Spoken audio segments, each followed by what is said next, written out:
Copenhagen, day 3 of 5.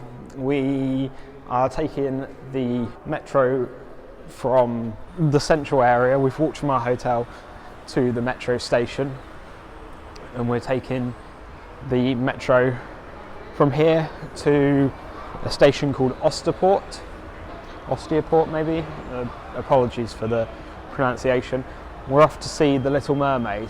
Now, you're probably thinking of the Little Mermaid as a Disney story, a Disney cartoon, an animation from, you know, the 70s, 80s, 90s. I can't remember when it was released.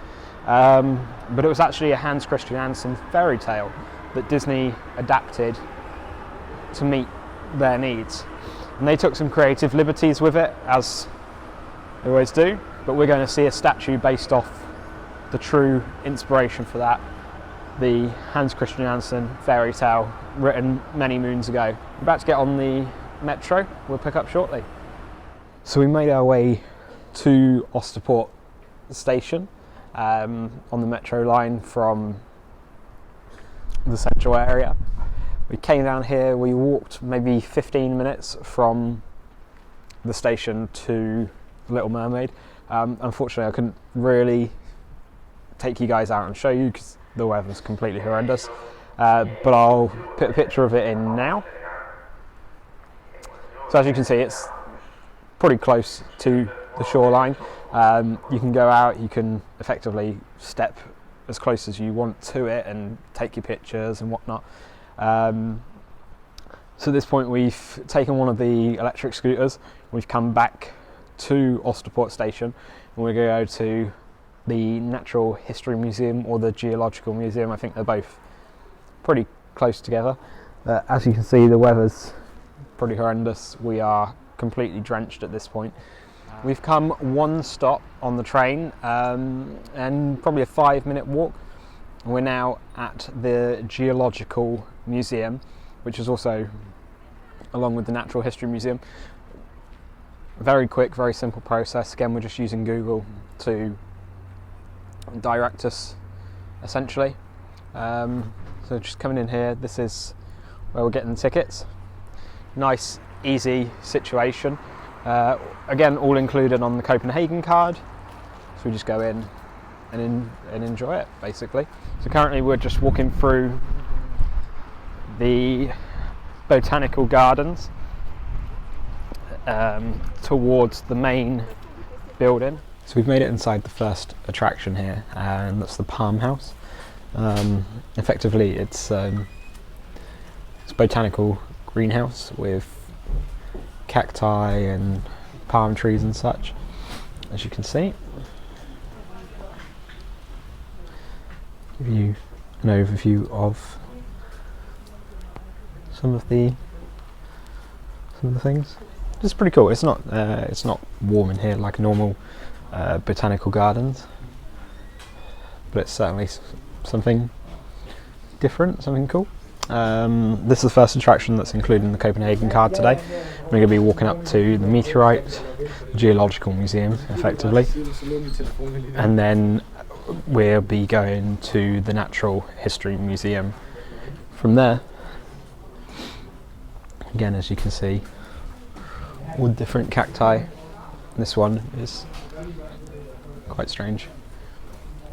Down here, Becky pointed out that this particular one here looks like a mandrake from Harry Potter and the Chamber of Secrets. So if you pick it up, it might start screaming at you. Who knows? Made it into the second room of the Botanical Gardens. As you can see, this has got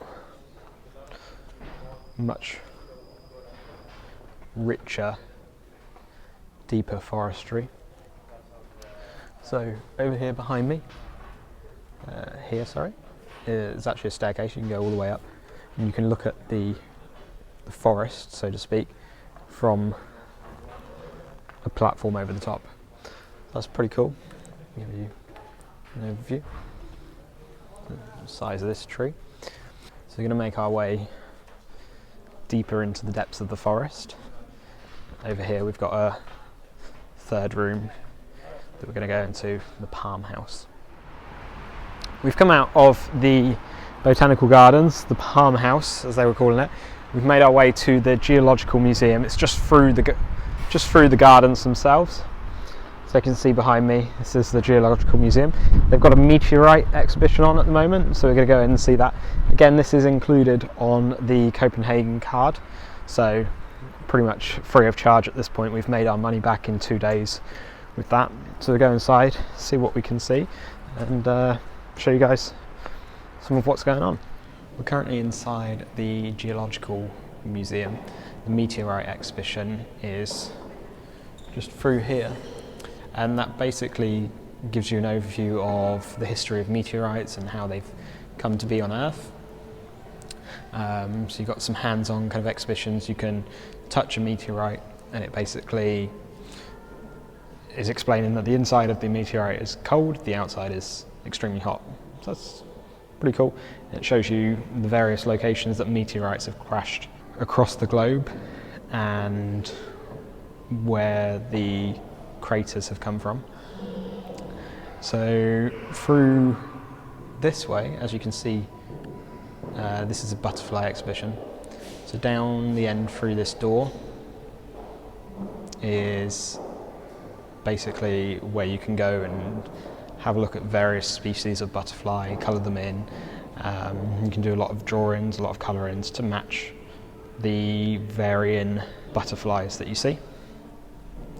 As we come through here, this is again more geological, to do with rocks, crystals, and that kind of thing.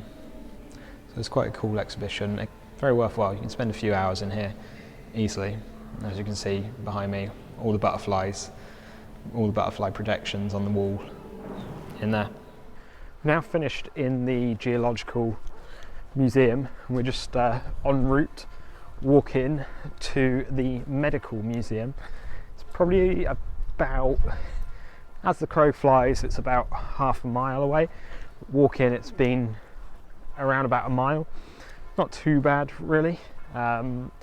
Stopped raining now. It was pretty torrential about an hour ago, so I'm quite happy with that. It's very difficult to walk and talk like this when it's torrentially raining. We're just going down some cute little streets at the moment. We're going to find exactly where we're going. It's quite simple, easy routes. Again, we're just following Google Maps to get us between A and B. Normally we would probably take one of these scooters that you just seen go past, but they add up. They add up in price. So trying to avoid that at the moment as best we can. We'll get to the Medical Museum very soon. So we're now inside the Medical Museum. The exhibition that we're currently touring is an exhibition called Mind the Gut, and it's basically the connections between the brain and the stomach, the intestines, that kind of area. It's very interesting, very sciencey, and it gives you the outcome of the discoveries that people had throughout the 17th, 18th, 19th century. One particular thing that we've got here is a map of the human body. So this is effectively a deep dive X-ray into the inside of the human body. So it's very, very strange, very weird to be shown how your mind affects your metabolism, your gut, your intestines, how that works basically. It's very difficult to vlog in here and keep you guys with me because the nature of the exhibition, but I'll try and do what I can throughout to keep you updated. If not, I'll go over it towards the end of the exhibition and let you know how it was, what it was like. Here on the second floor of the Medical Museum is effectively anatomy. So through this door behind me is various specimens of diseases, bodies riddled with disease, fetuses, Siamese twins, and that kind of thing, preserved throughout time and history in order to study and keep an eye on what's going on them effectively. And this was the way that specimens were studied back in the day, before X-rays, before CAT scans and the like. The exhibit I wouldn't necessarily say is good for children due to that particular room. If it's something that you're fine subjecting your children to, then it's a good educational process, but it could be something that plays with them mentally going forward. I think we've pretty much finished the majority of it. In here, this machine behind me is a biobank where they'd be storing the bloods and such, and various other medical equipment. Again, as we go back through this door, you've got an autopsy table, various body parts that have been cut up, and each disease is visible through the cross section of that particular body part. So you'd have bones that are riddled with tuberculosis, curvatures of the spine, and things like that. Very interesting, very strange. As I said, not necessarily something that would be suitable for children, unless that's something that they are into, or the field that they'd like to get into later on in life potentially. So as you can see now, having made our way through the top floor of the medical museum, this was on the same floor as the body dissection, things like that. We are actually now in an auditorium. So this would be a medical auditorium, and down here would potentially be where you'd have autopsies taking place to teach students that would be sat on these chairs in order to show them how that would be done. Up here on top of the round tower in Copenhagen gives you a full panoramic view of the city. Quite lucky to be up here at this point when it's not raining. It's not as windy up here as it was. This gives you a little overview of the city itself.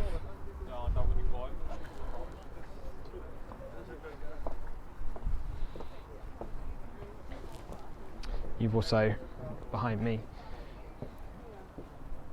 got individual points of reference. So over here in the distance you've got wind turbines and such, and these are pointed out here on the map.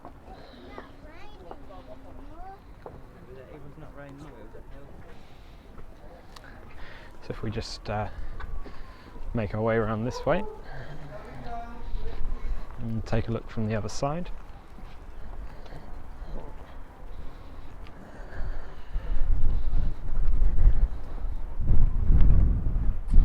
It's a bit of an overview of Tivoli over here in the background, just here, as well as the rest of Copenhagen. So we'll head back inside now, because it's getting pretty cold up here. We've got a staircase, spiral staircase to go down in order to get down. So as we're making our way down the round tower, we came across this gap in the wall, and basically it's a glass floor that looks all the way down. It's very difficult to see in this light. That probably goes down about 30 meters. So as we come out of here, you can see the steep sloping floor of the round tower. So this is a continuation going down all the way, and the idea for this was that you'd be able to bring a horse up here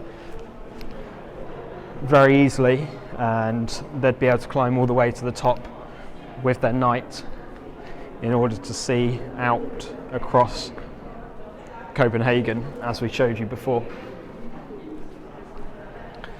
Just coming into this room, and see this is part of the church attached to the side of the round tower itself.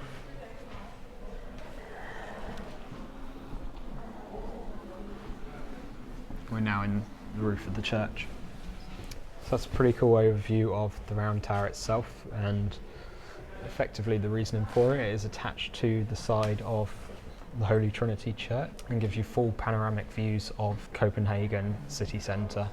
It was actually used as the central reference point when surveying maps. Okay, so we've come to a restaurant in central Copenhagen called Flammen. It's a all-you-can-eat buffet. We'll just give you an overview of some of the food that is available.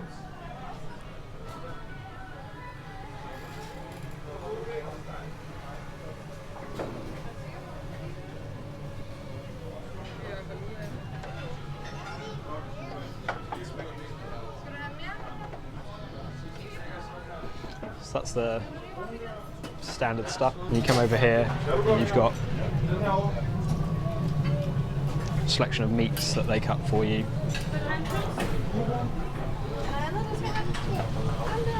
You can pick anything you want.